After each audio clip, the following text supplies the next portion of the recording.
오늘은 하나님이 인도하신다라는 제목으로 함께 말씀을 나누겠습니다.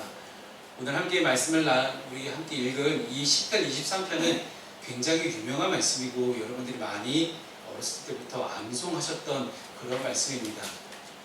여호와는 나의 목자시니라고 딱 시작하는 이 문장을 보면 항상 마음이 편해지고, 여호와는 나의 목자시니라고 갈 때 왠지 모르게 계속해서 교회에서 들어왔던 그 찬양의 곡조가 생각이 나는 것은 참 우리에게 큰 위로가 되고 힘이 되는 그런 말씀 중에 하나가 아닐까 생각을 합니다. 이 시편 23편에 여호와는 나의 목자시니라고 이야기를 했을 때 이 목자라는 단어가 여러분 영어 단어로 뭔지 혹시 아시나요? 셰퍼드라는 단어입니다. 보통 이제 독일의 그 유명한 그 사나운 사냥개 셰퍼드 아시죠? 똑같은 이제 스펠링을 쓰기도 하는데, 이 셰퍼드라는 이 목자라는 단어는 명사로 쓸 때는 이렇게 목자 혹은 양치기라는 단어를 쓰는데, 동사로 쓸 때가 있습니다. 동사로 쓸 때는 인도하다, 안내하다 라는 그런 뜻을 가지고 있습니다. 이 땅에는 하나님이 천지와 만물을 창조하시면서 수많은 동물과 그리고 많은 목동들을 만들어내셨습니다. 그런데 왜 특별히 양을 돌볼 때 이렇게 인도한다는 뜻을 가지게 됐을까요? 우리는 생각하는 것보다 양이라는 동물에 대해서 조금 우리가 주의 깊게 한번 살펴봐야 됩니다. 다윗이 목동 출신이었기 때문에 단순히 그냥 양을 가지고 얘기하신 것이 아니라 양의 습성을 보게 되면 정말로 정처 없이 떠돌 수 있는 어떤 인간의 유리됨, 세상과 유리됨을 좀 보여주는 그런 동물인 것 같기도 하고, 한마디로 얘기하면 이 양은 굉장히 손이 많이 가는 동물이기도 하고, 또 다르게 생각을 해보면 그 양 무리 안에서 우두머리 양 한 마리만 잘 컨트롤하면 정말로 쉬운 동물들이 이 양이라는 동물입니다. 그런데 생각보다 양이 엄청 빨라요. 우리가 텔레비전에서 보는 양들은 이렇게 종종 이렇게 물이 막 지어다니면서 이렇게 좀 되게 천천히 다닐 것 같은데, 실제로 생각보다 양이 엄청 빠릅니다. 단언컨대 여기서 우리 젊은 청년들도 양을 잡을 수 있는 청년이 몇 명 없을 겁니다. 그만큼 빠르고 얼마나 점프력도 높은지요. 야, 이런 울타리 그냥 훅훅 뛰어넘어요. 그렇게 양이 천방지축이에요. 신기했습니다. 저도 정말 신기했습니다. 양을 보는데 야, 어떻게 저렇게 높이 뛰고 울타리 그냥 가볍게 뛰어넘지? 근데 또 한편에 드는 생각은요, 왜 쟤네는 가볍게 뛰어넘을 수 있는 울타리를 왜 안 넘었을까? 그것도 참 신기해요. 양 무리 안에 자기들 무리들끼리 막 물려다니는데 그 안에서 툭 삐져나와가지고 이렇게 울타리 그냥 훅 넘어가면 그 무리에서 벗어날 수 있는데 벗어나지 않아요. 왜요? 벗어나면 자기가 위험에 빠진다는 걸 알아요. 그래서 양 무리 안에서 첫 번째 양, 1번 양, 우두머리 양, 그 양을 그들은 졸졸 쫓아다닙니다. 그래서 목동은 그 1번 양만 잘 컨트롤하면 우 따라와서 울타리 안에 들어왔다가 야, 풀 뜯으러가자 하고 또 하면 문 열어주고 첫 번째 우두머리 양만 잘 컨트롤하면 지들끼리 또 쫙 나가요. 그게 바로 양이에요. 온순한 성격에 조금 케이스 바이 케이스이긴 하지만 많이 공격적이진 않습니다. 그래서 힘도 없어요. 중요한 거는 양한테는 공격할 수 있는 무기가 없습니다. 물어뜯고 핥히고 할 수 있는 공격 무기가 전혀 없기 때문에 방어도 안 돼요. 팔다리 짧아가지고 이러고 있잖아요. 예, 얼마나 공격도 안 되고 방어도 안 되는 그런 연약한 동물이 양입니다. 이 사실을 여러분 기억했으면 좋겠습니다. 공격 무기도 없고 방어할 방어구도 없는 연약한 양 같은 우리의 모습이 하나님이 우리를 보실 때 보시는 그대로의 모습이라는 겁니다. 그렇기 때문에 목동이 이 셰퍼드가 첫 번째 양, 우두머리 양을 인솔해서 양무리를 쫙 끌고 가서 이 넓은 푸른 풀밭과 초장과 졸졸졸 흐르는 시냇물에서 얘들에게 먹을 것을 공급하지 않으면 얘네는 그냥 자기도 모르게 풀 찾아서 그냥 혼자 남겨지게 되잖아요. 풀 찾아서 헤매다가 위험에 빠지게 되는 그런 동물이 양이라는 동물입니다. 이런 동물에는 누군가가 인도하지 않고는 목동이 인도하든 셰퍼드가 인도하든 첫 번째 양이 인도를 하던 어찌됐든 누군가 인도하지 않고는 제대로 살아갈 수가 없는 동물, 공격 무기도 없고 방어 무기도 없고 연약한 인도함이 없으면 살아갈 수 없는 동물, 그런 양 같은 우리의 모습을 우리가 전제로 하고 오늘 말씀을 함께 나눠보도록 하겠습니다. 첫 번째, 하나님 우리를 인도하실 때는 어떻게 인도하시냐면요, 최선을 다해서 인도하십니다. 여러분 이 사실에 대해서 아멘으로 여러분 화답하셨으면 좋겠습니다. 항상 하나님은 우리를 최선을 다해서 인도하십니다. 정말 믿어지십니까? 적어도 여기서 우리 최연장자가 우리 민병헌 장로님이시잖아요. 우리 장로님 인생이 70 넘는 이 장로님 인생 가운데 항상 하나님은 최선을 다해서 그 긴 세월을 인도해 오셨습니다. 이 믿음의 고백이 오늘 이 아침에 우리가 함께 나눠야 될 고백입니다. 23편은 시편의 150편, 시편 150편까지 있어요. 그 중에 6절밖에 되지 않습니다. 굉장히 짧은 시편 중에 하나예요. 그런데 많은 사람들이 시편 중에 최고를 꼽아라 하면 보통 시편 1편, 8편, 23편 이렇게 많이 꼽아요. 근데 그 중에서도 많은 사람들이 좋아하는 것이 23편입니다. 1편 복 있는 사람은 좋아할 것 같죠? 근데 조건이 너무 까다로워요. 얼마나 까다로운지. 근데 23편은 너무 좋아요. 하나님 나를 그렇게 인도하신다는 그런 마음이 확 들어오거든요. 얼마나 좋습니까? 다윗은 여호와 하나님을 뭐라고 부릅니까? 셰퍼드, 목동, 목자다라고 부릅니다.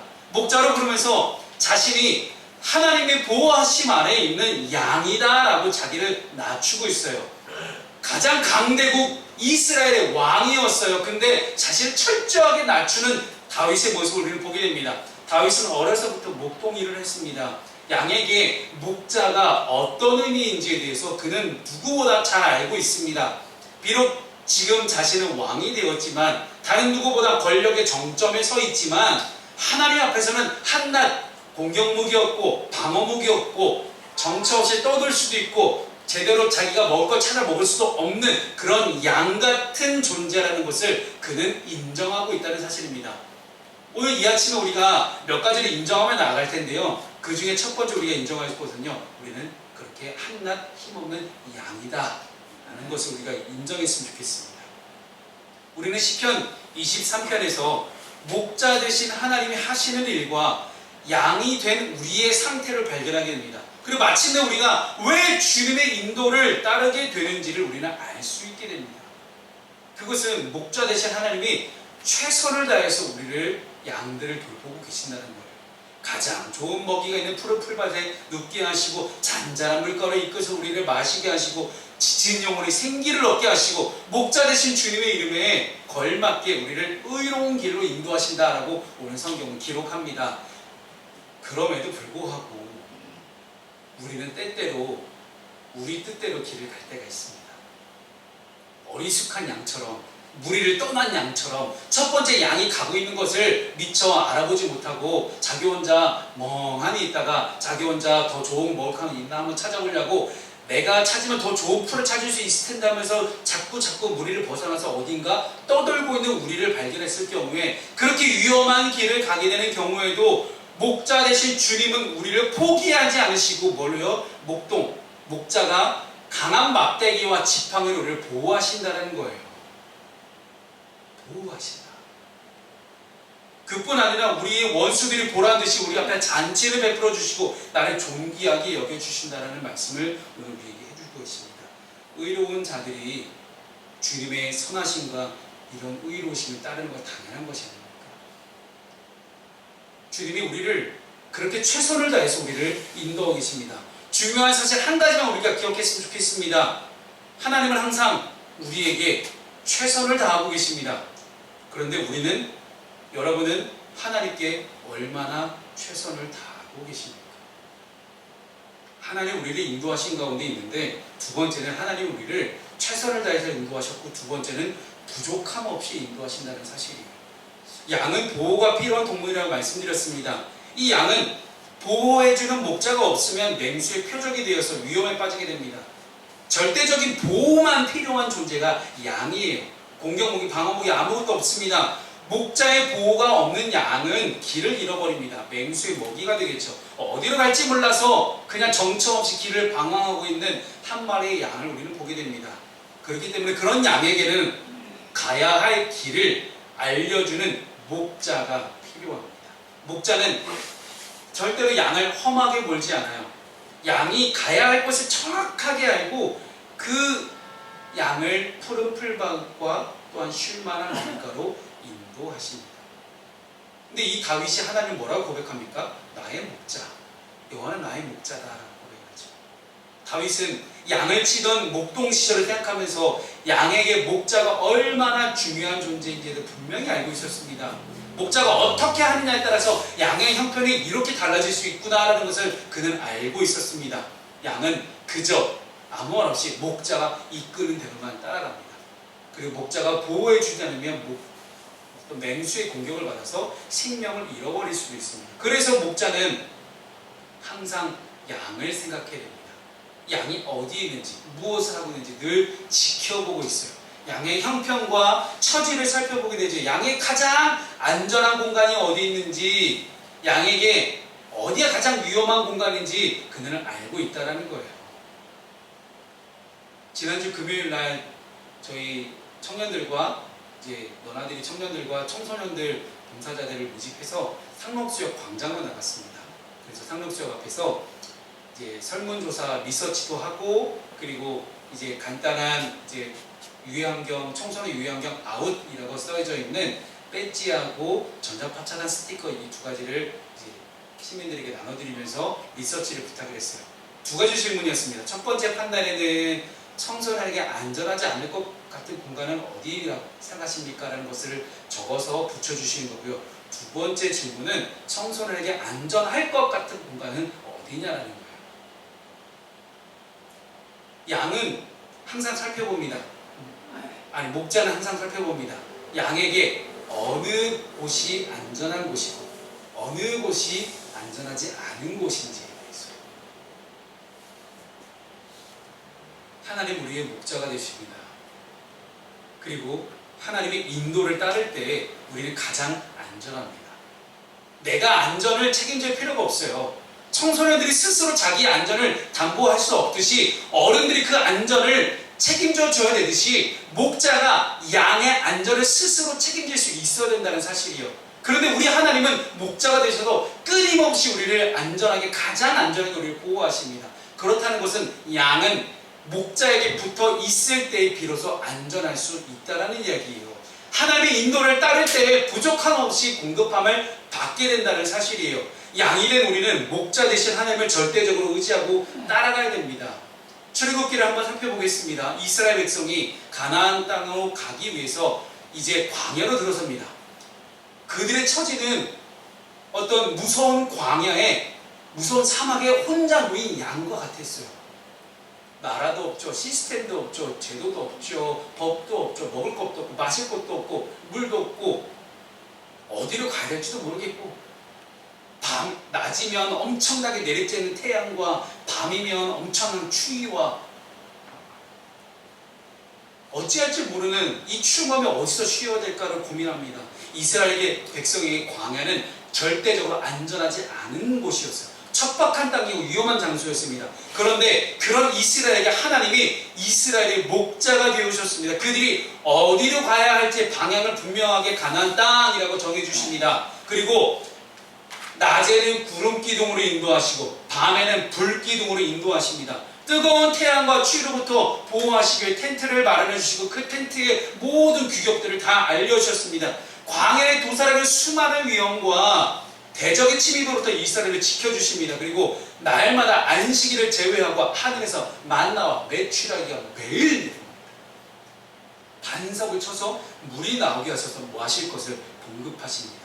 그 40년의 세월을 40년을 하루하루 자세하게 기록하고 있지는 않아요. 성경은. 왜요? 기록할 필요가 없어요. 왜? 40년 동안 늘 한결같이 똑같이 하나님은 변함없이 이스라엘 백성을 꾸준히 인도하셨기 때문입니다. 이스라엘이 볼 때 광야는 어떤 곳입니까? 죽음의 땅입니다. 하나님이 이스라엘 목자가 되시는 그 순간 이 죽음의 땅이었던 광야, 안전하지 않은 광야가 안전한 생명의 땅으로 바뀌게 되는 놀라운 역사가 일어납니다. 하나님은 이스라엘 목자가 되셔서 그들을 푸른 풀밭과 쉴만한 물가로 인도해 주셨습니다. 그들은 부족함이 없는 하나님의 공급함을 받으며 그렇게 광야의 시간을 보냅니다. 이스라엘의 불평은 하나님의 공급이 끊어졌기 때문이 아니었습니다. 하나님이 물을 안 내시고 만나 매출을 보내지 않으셔서 그들을 불평했던 것이 아니라 하나님이 지금 우리에게 충분히 많이 공급하고 계심에도 불구하고 하나님의 생각과 하나님의 계획대로 하나님의 뜻대로 우리에게 충분히 좋은 걸 주셨음에도 불구하고 그보다 더 좋은 거, 내 눈에 보기에, 하나님 아니고요, 내 눈에 보기에 더 좋은 거, 더 안전한 거, 더 평안한 거, 더 확실한 하나님께 보장을 원하는 데서 그들은 불평과 불만이 시작됐음을 우리는 보게 됩니다. 하나님은 충분히 채워주셨지만, 하나님은 충분히 목자 역할을 감당하셨지만 이 이스라엘 백성의 욕심은 채워지지 않았음을 우리는 보게 됩니다. 사랑하는 여러분, 목자 되신 우리 하나님의 인도하심은 절대로 부족함이 없습니다. 우리가 10편 23편에서 분명하게 알아야 될 사실 한 가지가 있습니다. 여호와는 나의 목자시니 내게 부족함이 없으리로다. 부족함이 없다라는 거예요. 오늘 아침에, 이 아침에 영상으로 예배하는 여러분과 함께 나와 예배하는 여러분 가운데 그런 고백이 있었으면 좋겠습니다. 여호와는 나의 목자시니 내게 뭐가 없다고요? 부족함이 없으리로다. 그렇다는 것은요, 중요한 사실은 하나님은 우리의 실제 상황과 환경에 상관없이 그저 하나님과 함께라면 in Christ, 주님 안에 있으면 그 모든 곳이 다 푸른 풀밭과 쉴만한 물가가 된다는 사실이에요. 아무리 전염병이 세상이지만 주님이 우리를 지키시고 보호하셨을 때, 주님이 나에게 지혜를 주셔서 내가 철저하게 방역수칙을 잘 지키며 나를 규칙대로 살아가는 사람으로 잘 만들어 놓았을 때 하나님은 끝까지 우리를 지키시고 인도하시고 보호하신다는 사실이에요. 방역수칙을 안 지키면서 하나님 보호하심을 바라는 것은 더 안전한 것, 내가 생각할 때 하나님과의 생각과 다른 나의 계획을 이야기하는 것입니다. 하지만 하나님 만들어진 이 세상의 의료 법칙과 규칙을 잘 지키며 우리가 하나님께 붙들려 있을 때 주님은 우리를 책임져 주신다는 사실이에요. 중요한 사실입니다. 주님과 함께하면 그 어디나 하늘나라라고 우리가 찬양을 고백하지 않습니까? 그리고 그처럼 똑같이 왜 하늘나라를 고백합니까? 부족함이 없기 때문이에요. 부족함이 없다라는 것은 더 바라는 게 없다라는 것입니다. 더 바라는 게 없을 정도로 주님 한 번만으로 충분하고 만족한 삶을 살아가게 된다는 그런 중요한 사실입니다. 사랑하는 여러분, 두 번째 질문 드리겠습니다. 첫 번째 질문은 여러분은 하나님께 최선을 다하고 계십니까? 라는 질문이었고, 두 번째 질문은 여러분은 진짜로 하나님과 함께하고 계시고 하나님 한 분만으로 만족하십니까? 라는 그런 질문입니다. 세 번째는 하나님 우리를 어떻게 인도하시냐면요, 하나님 우리에게 확신을 주십니다. 이보다 더 좋은 게 어디 있을까 싶습니다. 확신을 주십니다. 미국의 심리학자 어니 제이 젤린스키라는 분이 있습니다. 이 위에 지금 나가고 있는데요. 어니 젤린스키라는 이 심리학자인데요. 이분이 유명한 책을 쓰셨어요. 느리게 사는 즐거움이라는 책을 쓰셨습니다. 이 느리게 사는 즐거움에서 어니 젤린스키는 그렇게 이야기합니다. 이제 화면 넘겨도 되죠? 적으셨죠? 책 제목 적으셨죠? 네. 이렇게 이야기합니다. 우리가 하는 걱정의 40%는 절대로 현실에서 일어나지 않는다. 걱정의 30%는 이미 일어난 일에 대한 걱정이다. 걱정의 22%는 사소한 고민거리이다. 걱정의 4%는 우리 힘으로는 어쩔 도리가 없는 일에 대한 것이다. 마지막 4%는 그 걱정의 4%만이 우리가 바꿔놓을 수 있는 일에 대한 것이다. 이 어니 젤린스키는 수많은 사람들과 심리적으로 상담을 합니다. 그 상담에 어떤 표본을 가지고 결과들을 가지고 이렇게 한번 조사를 해봤다는 거예요. 몇 퍼센트만요? 단 4%만이 내가 바꿀 수 있는 그런 걱정거리라는 것이죠. 티벳 속담 중에 걱정을 해서 걱정이 없어진다면 걱정이 없겠다 라는 그런 티베트 속담이 있습니다. 우리가 하는 걱정은 걱정해서 해결할 수가 없습니다. 그러나 우리는 걱정을 달고 산다고 말할 정도로 걱정이 너무나 많습니다. 우리의 걱정은 내일에 대한 걱정입니다. 아직 일어나지도 않은 일에 대해서 우리는 걱정하며 오늘을 살아가고 있습니다. 왜 그럴까요? 내일 일에 대해서 우리는 아무도 확신할 수 없기 때문입니다. 오늘 일도 모르는데 내일을 어찌 알겠습니까? 바로 1초 후의 순간도 우리는 모르는데 어찌 알겠어요? 어제 지성이가 교회 왔다가 이 기타 줄을 이렇게 휙 돌려놓은 걸 제가 어찌 알았겠어요? 그래서 기타 줄을 이렇게 웬만큼 맞추게 했는데 그래도 코드가 안 맞는다는 이 사실이 저는 얼마나 당황스럽겠어요. 네. 한치 앞을 모르는 게 우리 인생입니다. 목자가 있는 한, 이 셰퍼드가 있는 한 양은 걱정하지 않습니다. 양은 목자를 신뢰하고 의지하면 됩니다. 그저 목자가 인도하는 대로 따라가면 돼요. 양은 무엇을 먹을까, 무엇을 마실까, 무엇을 입을까 염려하지 않습니다. 이 모든 것은 다 누가 책임져야 돼요? 목자가 책임지는 거예요. 굳이 양이 걱정하지 않아요. 세상 어떤 양이 자기가 뭘 먹을까 고민하고 걱정을 해요. 목자는 양을 위해 엄청난 수고를 아끼지 않습니다. 심지어 목자는 양을 지키기 위해서는 자기 목숨까지도 내던지는 놀라운 헌신을 넘어서는 희생을 보여줍니다. 단계가 있습니다. 봉사의 단계가 있고요. 헌신의 단계가 있고 희생의 단계가 있어요. 근데 진짜 참된 목자는 어떤 말합니까? 희생을 할 줄 아는 목자가 참된 목자입니다. 그래서 목자는 희생하면서까지도 양을 위해 수고를 아끼지 않습니다. 양을 먹이게 하고 마시게 하고 책임을 다하기 위해서 열심을 냅니다. 그 양을 위한 일이라면 생명을 아끼지 않는 이런 참된 목자. 그렇기 때문에 우리 양이 된 우리는 뭐 하면 됩니까? 목자에게 다 맡기면 됩니다. 그러나 하나님은 우리를 지금 당장에 걱정을 하는 사람으로 만들고 싶어 하지 않으셨습니다. 에덴 동산에서 아담과 하와를 만드셨을 때 그들은 걱정이 없었습니다. 모든 것이 다 있었어요. 심지어 이름도 붙일 수 있었어요. 아담이 물건 하나에, 물체 하나, 생명 하나에 이름을 붙일 수 있었다는 것은 그것의 주인이 될 수 있는 권리, 소유권을 줬다는 의미와 똑같습니다. 다 줬어요.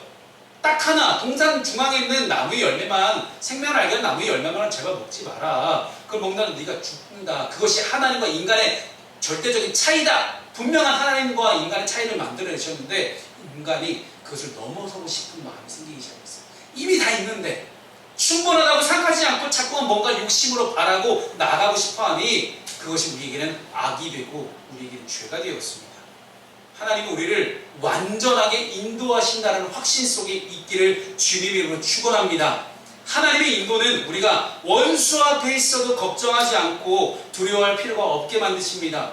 하나님은 그래서 그 원수의 목전에서 원수가 바라보는 그 자리 가운데서 우리에게 승리의 잔치상을 베풀어 주시는 놀라운 하나님이라는 것을 다윗은 지금 23편을 통해서 고백하고 있는 것입니다. 그렇기 때문에 더 이상 원수는 우리의 두려움의 대상이 아닙니다. 더 이상 원수는 우리의 걱정의 대상이 아니라는 거예요. 내 앞에 닥쳐있는 많은 문제들, 걱정들, 근심들, 염려들, 그 모든 두려움의 대상들, 원수들이 더 이상 우리에게 아무런 영향을 끼치지 못하는 놀라운 자유함의 상태가 우리에게 되어진다는 사실이에요. 상황과 환경은 그대로일 수 있어요. 광야의 사막의 생활은 그대로일 수 있어요. 하지만 광야의 척박함, 광야의 내리쬐는 뜨거움으로부터 우리는 자유할 수 있다는 거예요. 사랑하는 여러분, 신앙생활이라는 것이 바로 그런 겁니다. 믿음생활이라는 바로 그런 거예요. 자유함을 느끼는 것. 얽매여서 속박당하고 걱정하고 계속 전전긍긍하고 살아가는 거지 아니라 잠이 안 오고 막 그래서 이러고 있는 게 아니라 너무나 편안하게 그래서 하나님을 사랑하신 자에게 잠을 주신다는 얘기죠. 왜 잠을 잘 잘까요? 왜 잠을 잘 잘까요? 마음이 편안하거든요. 왜 마음이 편안할까요? 걱정이 없기 때문에. 왜 걱정이 없을까요? 확신이 있기 때문에. 뭐에 대한 확신입니까? 내가 잘 될 것에 대한 확신입니까? 아니에요. 내가 잘 될 것에 대한 확신이 아니라 하나님에 대한 확신입니다.